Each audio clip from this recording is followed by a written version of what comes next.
കൊല്ലം 3-4 കാശ് മേടിച്ചിട്ട് പെണ്ണിനെ കെട്ടിച്ചിട്ട് ഇന്ന് എന്തെങ്കിലും ഒന്ന് അറിഞ്ഞിട്ടുള്ള കാര്യമുള്ളൂ.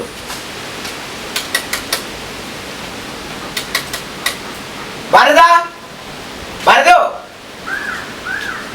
അകത്ത് പൊരിഞ്ഞിരിക്കണ. ആ ചേട്ടനോ അകത്ത് കയറിയിരിക്കും.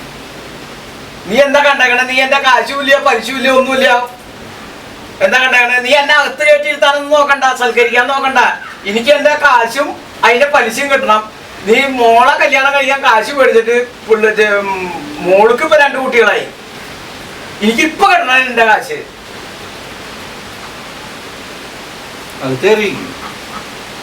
അകത്ത് ഇരുത്താൻ നോക്കണ്ട. നീ എന്നെ സൽക്കരിക്കാൻ നോക്കണ്ട. നീ എന്റെ കാശ് തന്നാ മതി. ചേട്ടനറിയാലോ ഇവിടുത്തെ കാര്യങ്ങളൊക്കെ. എൻ്റെ മോള് മിനിയുടെ കല്യാണം കഴിഞ്ഞ ശേഷം 6 മാസം കഴിഞ്ഞില്ലേ, അപ്പോഴേക്കും അവളുടെ അമ്മ, അതായത് എൻ്റെ ഭാര്യ, ദൈവവിളി കേട്ടു. അതൊക്കെ കഴിഞ്ഞ കാര്യമല്ല എന്റെ ഭാരത. എന്റെ കാശ് എനിക്ക് ഇപ്പൊ പെട്ടെന്ന് തന്നെ കിട്ടണം. തരാം ചേട്ടാ, തരാന്ന് പറയല്ലാണ്ട് നീ തരന്ന് കാണാനില്ലല്ലോ. എടാ കാശില്ലാന്നുണ്ടെങ്കിൽ പെണ്ണിനെ കെട്ടിച്ചയക്കരുതടാ, വല്ല കുളത്തിൽ കൊണ്ട് തള്ളടാ. ചേട്ടാ അങ്ങനെയൊന്നും പറയരുത്. എനിക്ക് ഒരാഴ്ചയും കൂടി സമയട്ടാ, ഞാൻ എങ്ങനെയെങ്കിലും തരാമെന്നോ. ഓ ഒരാഴ്ച പോയിട്ട് ഒരു ദിവസം പോലും പറ്റില്ല. എനിക്ക് എന്റെ കാശ് ഇപ്പൊ കിട്ടണം. ഈ വീടിന്റെ വാടക കൊടുത്തിട്ട് 2 മാസമായി. ഈ വീട്ടുകാർ നല്ലവരായതുകൊണ്ട് അവർ ചോദിക്കാറില്ലേ വാടക. എനിക്കിങ്ങനെ എപ്പോഴും കയറി ഇറങ്ങാൻ പറ്റില്ല കാശ് കിട്ടാൻ വേണ്ടിട്ട്. ഞാനേ കാശ് കിട്ടാൻ വേണ്ടിട്ട് പല മാർഗങ്ങളും നോക്കും. ചേട്ടൻ ധൈര്യമായിട്ട് പൊക്കോ, പൈസ ഞാൻ തരും. എന്റെ കിഡ്നി പറ്റിട്ടായാലും ഞാൻ ചേട്ടന് പൈസ തരും.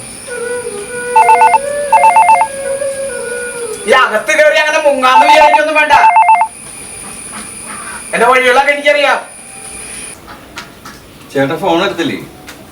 ആ ഫോൺ എടുക്കണോ? ചേച്ചിയാണ് വിളിച്ചത്, പെട്ടെന്ന് വീട്ടിലേക്ക് ചെല്ലേ. നീ അങ്ങനെ എന്നെ ഒഴിവാക്കാൻ നോക്കൊന്നും വേണ്ട. സൂത്രം പറഞ്ഞ എന്നെ ഒഴിവാക്കാൻ നോക്കണത്. ഞാൻ കാശ് മേടിച്ചിട്ടാ പോളൂടാ. അതല്ല ചേട്ടാ, ആ ചേട്ടന്റെ മൂത്ത മകള് രേണുവില്ലേ, അവള് മക്കളെയും ഭർത്താവിനൊക്കെ ഉപേക്ഷിച്ച് വേറെ ഒരു ചെറുപ്പക്കാരൻ്റെ കൂടെ ഒളിച്ചോടി പോയിന്ന്. ഈശ്വരാ, എന്റെ പണപ്പെട്ടിന് താക്കോല അവളുടെ. ഇനിയിപ്പോ ഞാൻ എന്താ ചെയ്യാ? ചേട്ടാ അവിടെ നിൽക്ക, ഞാനും കൂടി വരാം. പറഞ്ഞിട്ട് കാര്യമില്ല. അവള് പണ്ടേ വെച്ചക. എന്റെ പണപ്പെട്ടിന് താക്കോല് വന്നിട്ട് പോയാ മതിയായിരുന്നു.